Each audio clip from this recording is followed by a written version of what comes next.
कल्पसिद्धिप्रदायकाय अगणितगुणशीलतत्त्वप्रदर्शकाय मध्वमता सिद्धान्तप्रवर्धनाय परमगुरु श्रीगुरुराघवेन्द्राय नमः।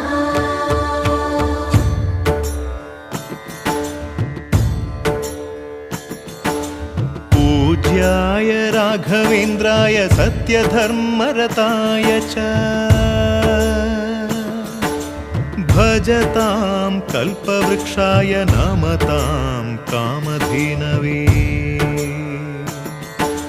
ಧರ್ಮದ ದೀಪ ಹಚ್ಚುವ ಶಾಂತಿಯ ಬೆಳಕ ಚೆಲ್ಲುವ ಜ್ಞಾನದ ದೀಪ ಹಚ್ಚುವ ಲೋಕವ ನೀನೆ ನಡೆಸುವ ತುಂಗೆಯ ತೀರದ ಯತಿವರ ನಿನ್ನದೆ ಸ್ಮರಣೆ